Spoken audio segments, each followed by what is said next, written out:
What's going on, everybody, and welcome back to another episode show. I don't know what you're calling these. Again, I'm going to do that introduction every single time because I still don't know what this is. Today we're going to talk about selling with Goldin. And so I typically have purchased and sold most of the cards that I've been buying directly through eBay, right? It's simple. I've been using it for a very long time. But recently, one of my buddies actually was talking to me about another application called Goldin on there. And so I decided to check it out.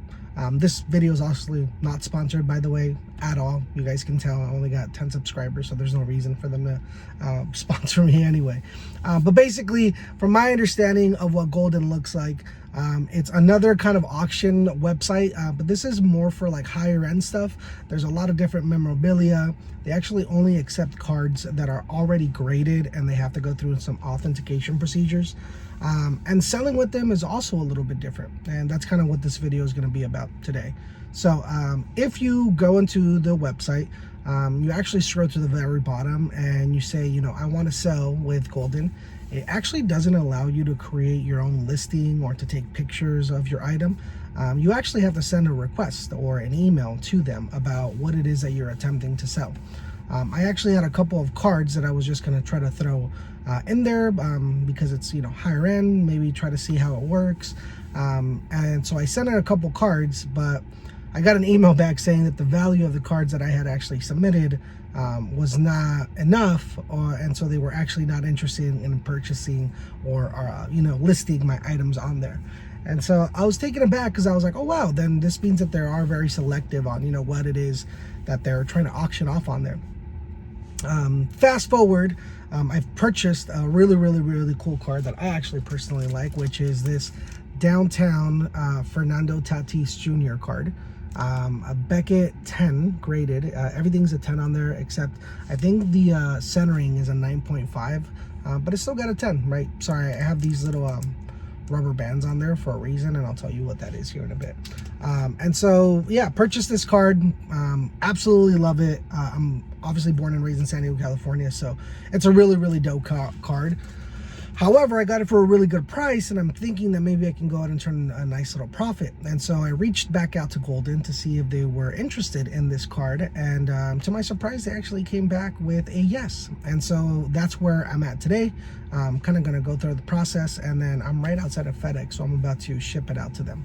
So reached out. First step is going into the very bottom and submitting an email, giving information about what it is that you're attempting to sell. So very quickly, it's going to have your standard information, right? First name, last name, email address.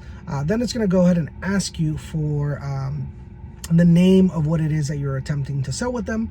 Obviously, in this one, it was a 2021 Panini Downtown Fernando Tatis Jr. Card. And then it also asks for a description of the card. If I'm being very honest with you, I just submitted that information into eBay and then used the AI tool to provide me a description, and then copy and pasted that description onto it. It is also going to ask you for an estimated value. You don't have to have a specific value in mind or the perfect value. However, just an idea of what you think the card may be worth. And so enter that information, and then obviously they're going to ask for some pictures of the items. Submitted my email, and within about 24 hours this time, I got an email back saying, hey, you know, thank you, number one, for continuing to try to reach out to us, which I thought was really cool because it means that, you know, they have some sort of tracing for people submitting things on there. And they said, you know what, we're actually interested in this card. We'll go ahead and accept it. You know, and there's a quick little document that you have to sign with them that kind of goes over the rules and how everything works off on there, which is really cool. This is my understanding of how it works, so please forgive me if I'm wrong. I can show you or tell you after it's already sold.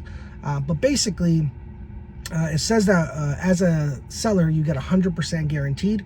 What Goldin gets is what they call a buyer premium that the buyer ends up paying, and so that's directly for them. But as a seller, you get 100% net proceedings of whatever the card sold for. And so you have to sign that document. You read their you know, terms and conditions. And then after you sign that document, they send you a second email with the information on how you can actually send the card directly to Goldin so that they can go ahead and scan it and put it up in their auction. And so that's where I'm at right now. I'm about to go into FedEx. We're about to ship it out. The reason why I have these little rubber bands on there is one of the things that it asks for when you're shipping it out is to just make sure you have some sort of note, whether it's to print out the agreement, and if you don't have a printer, which I actually don't, then to put in a little note that just says your name and your email address. And so that's what this little piece of paper is. That's why I have the rubber bands on there. So they give you the address. They do ask for it to be shipped with some sort of a signature required for them to accept it. So I came here to FedEx, so we're about to ship it out. And then, you know, hopefully the auction on there goes good. Once it goes live, once it sells, if it does sells, I'll make another video explaining how, you know, the whole process is and how the payment was. But yeah, excited to go through this little step. Excited to see what Goldin has to offer if it sells, and I'll keep you guys updated. So thank you guys so much for watching this video. And again, please let me know down in the comments if you guys have sold through Goldin, if you like it, if you would rather sell through them or sell through eBay, and or any other tips, because at the end of the day, again, I'm just starting this journey, and so any tips are appreciated.